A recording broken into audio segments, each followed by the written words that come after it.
ডিম ভাত তো অনেক খেলেন, এইভাবে রান্না করা ডিম ভাত খেয়ে দেখুন। আমিও খাচ্ছি, ভালো লেগেছে, আশা করি আপনাদেরও ভালো লাগবে। নতুন স্টাইলের একটা ডিমের রেসিপি করে দেখাবো। তার জন্য লাগছে কাজু বাদাম, কাঠবাদাম, মৌরি, জিরে, ধনে আর গোলমরিচ, টমেটো কাটা, 4 পিস আলু, আদা রসুন বাটা, লঙ্কা বাটা, পেঁয়াজ। প্রথমে আমি একটা মশলা বানিয়ে নেব। তার জন্যে আমি দিচ্ছি জিরে, ধনে, মৌরি, গোলমরিচ, কাজু বাদাম, কাঠবাদাম। এটাকে আমি কালার চেঞ্জ করব না, তো পাউডার হয়ে যাবে। আমি মশলাগুলোকে এইভাবে পাউডার বানিয়ে নিয়েছি। এবার রান্নাটা শুরু করছি। ডিমগুলোকে আমি এইভাবে একটু চিড়ে নেব যাতে এর মধ্যে মশলাটা যায়।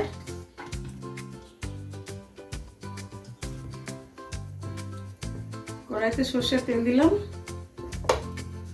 ডিমগুলো আমি বেশি ভাজবো না, 40% ভাজবো।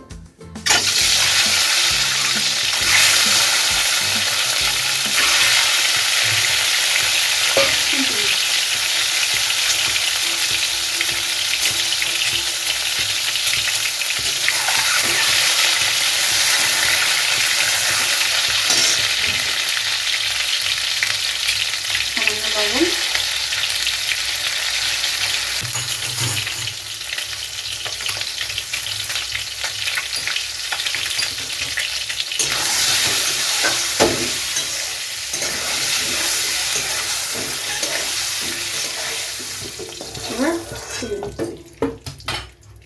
বেশি আলু দেবো না, 4 পিস আলু।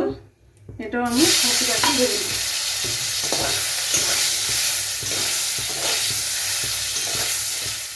ভাজা হয়ে গেছে, তুলে নিচ্ছি।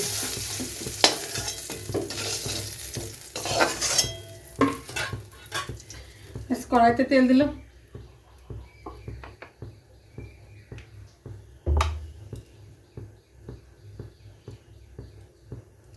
জিরে শুকনো লঙ্কা ফোড়ন দিয়ে এতটা পরিমাণ পেঁয়াজ দিয়ে দিলাম। আপনাদের পেঁয়াজটা বেশি দিলে ভালো হয়, আপনারা যে যেরকম খেতে ভালোবাসেন সেভাবে দেবেন।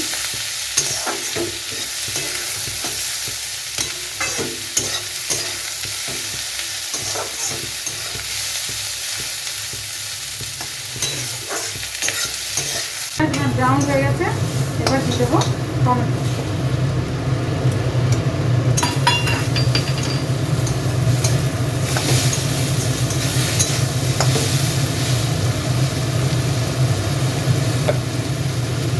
এবার লবণ দিয়ে দিলাম, পরিমাণ মতো লবণ দিয়ে দিলাম। আদা রসুনের পেস্ট, লঙ্কা বাটা,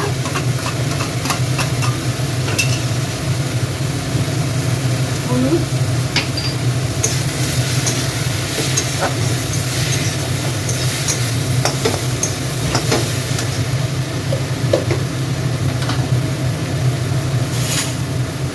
আমি যে মশলাটা তৈরি করেছিলাম সেটাও দিয়ে দিলাম।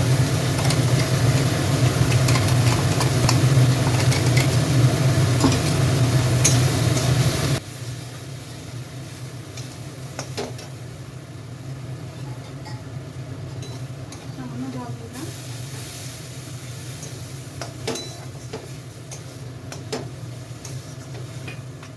কষে এসেছে, টমেটো হয়ে গেছে।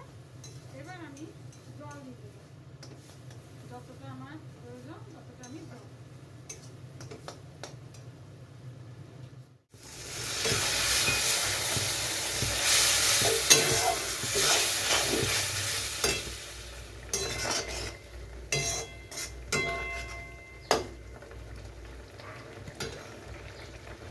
এবার ডিম আলু দিয়ে দিলাম।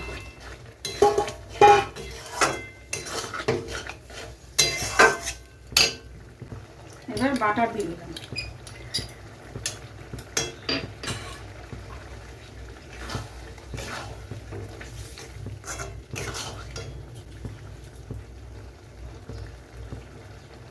কিছুটা কসুরি মেথি হাতে হাতে ডলে দিয়ে দিলাম।